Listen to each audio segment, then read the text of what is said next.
What up? Quantum back at it again. Alright, so is this, you could call it a movie, I guess, on Netflix called Black Mirror Bandersnatch. Now, for everybody who's seen the movie, you already know where I'm going with this. For those who haven't seen it, I really highly suggest you go watch that movie. So, the main character of the movie, he meets this dude at this place, and they start talking about like just regular stuff. But he starts to ask them and tell them, like, if you really want to know, like, the truth, like, follow me. Come with me to my house. And then, bruh, I don't want to spoil it, but, bruh, just go watch the movie. And it's crazy. And then, like, the character in the movie, he starts to feel like he's a character. Like, he's working on a game. All this time, he's working on a game. And then he been working on the game so long, he starts to feel like he's a character in a game.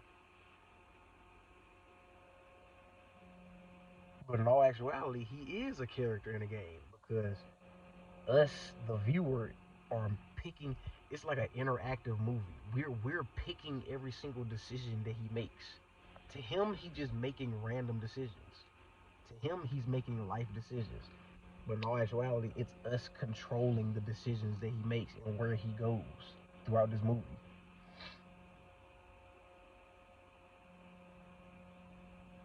And that jump just it's really like if you really sit there and watch this movie, bro, it's gonna blow your mind.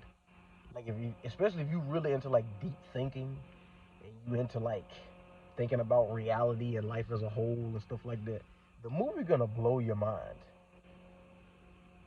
Like, and he really starts to lose his mind when he starts to feel like he has no control, like he's being controlled. He starts to lose his mind, and that's low key what waking up or being conscious is. You start to lose yourself a little bit because you start to just not even really know what's real and what ain't real. The movie The Matrix talks about that too. Morpheus, one of the greatest lines ever spoken by Morpheus. What is real? How do you define real?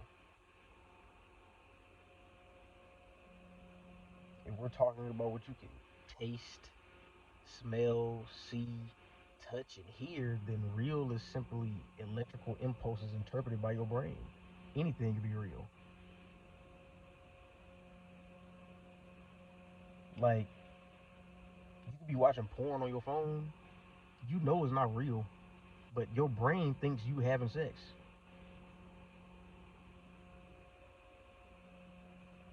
You could be watching a food commercial, and you know it's not real, but your brain thinks you're about to eat. Like sometimes you'll even start salivating or your stomach will growl because your brain thinks we're about to eat.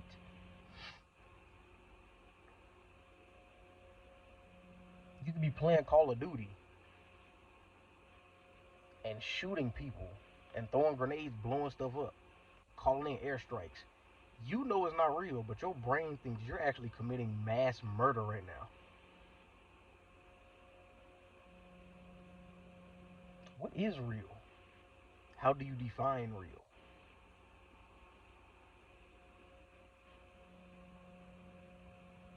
It just really make you think, yo. Think about it. We don't even remember where we were before we got here. And there's multiple accounts of multiple things of people having near-death experiences. We got hundreds of thousands of millions of people who all say different things what they experienced when they died. We got some people say who saw. We got some people who say they saw heaven. We got some people who say they saw hell. We got some people who say ain't nothing happened. We got some people who say that there was a bunch of just colors and swirling in a vortex, and it was just infinite, and then they came back and they bought. Like we got people who say different things when they died. What if when you die, what you experience when you die is a result of the current state your mind was in when you died. Like all your beliefs, all your life experiences, how you were feeling, all of that is a conglomerate of what you experience when you die. So what if that bright light you see when you die is just your quote unquote soul leaving your body? And your soul is nothing but basically light. In the beginning, God said, "Let there be light." So there was sound and there was light.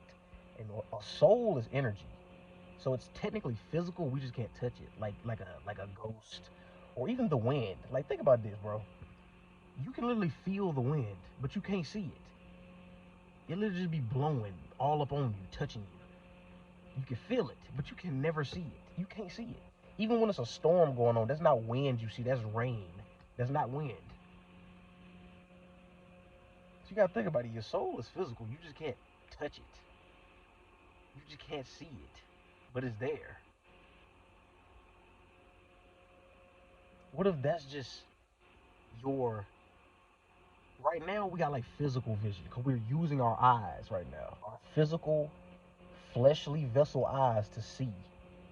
So when you die and your soul leave your body, you're now looking through at the world through your soul, and it's really just light. You just see different light, just light, and it's so bright because you're not used to looking at things through your soul.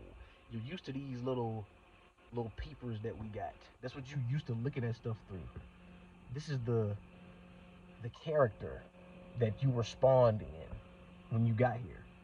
This is what you used to looking at stuff through. You're not used to looking at the world for what it really is through your soul. You're not used to it. So to a lot of people, it just looks like pure light. That's what it looks like. I'm not saying none of this is fact, bro. I'm just thinking deep. Just like just deep late night thoughts. Just thinking. Y'all be easy.